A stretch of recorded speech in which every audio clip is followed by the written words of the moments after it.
This channel does not promote any violent, harmful, or illegal activities. All content provided by this channel is meant for an educational purpose only. শুরুতে এই মুহূর্তে দুপুর 1টায় নজর রাখবো দিনের সবথেকে বড় খবরের দিকে।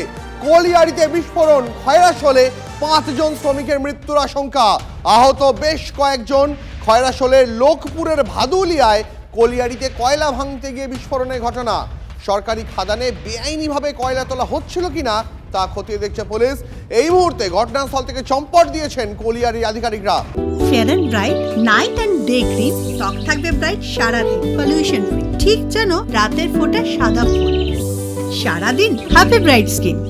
কেন এই ঘটনা ঘটলো, এই মারাত্মক বিস্ফোরণ কিভাবে, জানবো সহকর্মী হিমাদ্রির কাছ থেকে একদম সরাসরি বীরভূম থেকে। হিমাদ্রি, দেখো একেবারে খয়রাশোলের যে লোকপুর থানা ভাদুলিয়া গ্রামে যে কয়লা খনি রয়েছে সেখানে একটা লরি, সেখানে বিস্ফোরক ছিল, বারুদ ছিল, এবং সেই বারুদই হঠাৎ করে বিস্ফোরণ ঘটে এবং এর ফলেই মৃত্যু হয়েছে। প্রায় এখনো পর্যন্ত মৃতের সংখ্যা বেড়ে 5 জন প্রথমে মৃত্যু হয়, পরবর্তী ক্ষেত্রে আরো 2 থেকে 3 জনের মৃত্যু আবারও হয়েছে, এমনটাই কিন্তু সূত্র মারফত জানা যাচ্ছে। ইতিমধ্যেই কিন্তু বেশ কয়েকজনকে উদ্ধার করা হয়েছে সেখান থেকে এবং নিয়ে যাওয়া হয়েছে বিভিন্ন হাসপাতালে, সিউড়ি, দুবরাজপুর সহ একাধিক হাসপাতালে তাদেরকে ভর্তি করা হয়েছে। কি কারণে এই বিস্ফোরণ ঘটলো খতিয়ে দেখছে পুলিশ। ইতিমধ্যে বিশাল পুলিশ বাহিনী পুরো এলাকা ঘিরে রেখেছে নতুন করে, যাতে আবার কোনো অপ্রীতিকর ঘটনা না ঘটে সেদিকে নজর রয়েছে প্রশাসনের। কিন্তু কেন এই বিস্ফোরণ ঘটলো, কি কারণে এই শ্রমিকদের প্রাণ গেল, এখন সব থেকে সেটাই এখন প্রকাশ্যে আসার জন্য সাধারণ যারা বাসিন্দা তারা এসে ভিড় জমিয়েছেন। তারা বলছেন যে কি কারণে হলো প্রশাসনকে জবাব দিতে হবে। ইতিমধ্যেই কিন্তু যে সংস্থার লোকজন, কর্মচারী বা তারা কিন্তু সেখান থেকে গা ঢাকা দিয়েছে, সেখানে কিন্তু তাদেরকে আর দেখা পাওয়া যাচ্ছে না। প্রশাসনের লোকজন ইতিমধ্যে এসে উপস্থিত হয়েছেন, কি কারণে হয়েছে খতিয়ে দেখছে পুলিশ। বেশ, সমাজের নজর রাখো। যখন থাকে 2 ঘন্টা আগে বিশাল গম্ভীর একটা আওয়াজ আসে, তো গম্ভীর আওয়াজ শুনি মনে হয় আশেপাশে কোথাও ইয়ে হয়েছে, হয়তো বাজি ফুটছে। তো তারপর কিছুক্ষণ পরে একটা খবর আসে যে মাইনাসে ব্লাস্টিং হয়েছে, 4-5 জন মারা।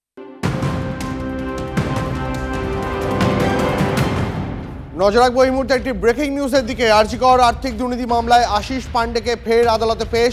আশিসকে 3 দিনের জন্য হেফাজতে চায় সিবিআই। মোটা টাকার লেনদেন হয়েছে, আরও তথ্য দরকার। হাউস স্টাফ নিয়োগে আশিসের ভূমিকা ছিল দাবি সিবিআই এর। টাকার লেনদেনে সন্দীপ ঘোষও যুক্ত ছিলেন বলেও দাবি কেন্দ্রীয় এজেন্সির। সন্দীপ ও তার রক্ষীকে জেলে গিয়ে জেরার আবেদন। আলিপুর বিশেষ সিবিআই আদালতে আবেদন করলো ইডি।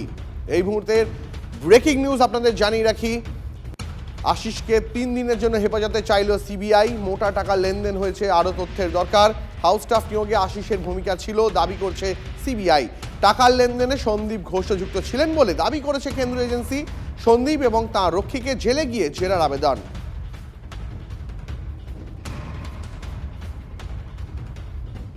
নজর রাখবো পরের খবরের দিকে। পার্থ, সুবীরেশ, কল্যাণময়দের জামিন মামলা শুনানি শেষ, রায়দান স্থগিত। জামিন মামলা শুনানি শেষ। এসপি সিনহারও 2022 থেকে এই 4 জনই জেলে। সিবিআই তদন্ত করছে বলে ট্রায়াল শুরু হয়নি। অবিলম্বে ট্রায়াল শুরুর দাবি আইনজীবীর। মোট 137 জন সাক্ষী রয়েছেন, তদন্ত এখনো চলছে। আদালতে দাবি কেন্দ্রীয় এজেন্সির। রায়দান স্থগিত বিচারপতি অরিজিৎ বন্দ্যোপাধ্যায় এবং অপূর্ব সিনহা রায় ডিভিশন বেঞ্চের। আরো বিস্তারিত জানবো, সহকর্মী শ্রাবন্তী সাহা রয়েছেন আমাদের সঙ্গে। শ্রাবন্তী, সুবীরেশ ভট্টাচার্য, কল্যাণময় গাঙ্গুলি এবং পার্থ চট্টোপাধ্যায় সহ বাকিরা যারা নিয়োগ দুর্নীতিতে এতদিন পর্যন্ত জেলে ছিলেন, প্রায় 2022 থেকে, তারা জামিনের আবেদন করেন। এতদিন পর্যন্ত এই ধরনের জামিনের ক্ষেত্রে যেহেতু সুবীরেশ ভট্টাচার্য, কল্যাণময় গাঙ্গুলিরা তারা সরকারি অফিসার ছিলেন, তাই রাজ্যের ক্ষেত্রে একটা অনুমতি দরকার ছিল। দীর্ঘদিন এই মামলা শোনার পরে শেষ পর্যন্ত অরিজিৎ ভট্টাচার্য ব্যানার্জির ডিভিশন বেঞ্চ তারা জানিয়ে দেন যে এ ব্যাপারে সিবিআই এর মতকে, সমস্ত মতামত নিয়ে আজকের সমস্ত পক্ষের বক্তব্য শুনে রায়দান স্থগিত করা হয়েছে। পুজোর পরে এই মামলাগুলির রায় দিতে পারেন এবং সেক্ষেত্রে জামিনের সম্ভাবনা, এদের প্রত্যেকের জামিনের সম্ভাবনা থাকতে পারে। দীপ, বেশ, অনেক ধন্যবাদ তোমাকে শ্রাবন্তী।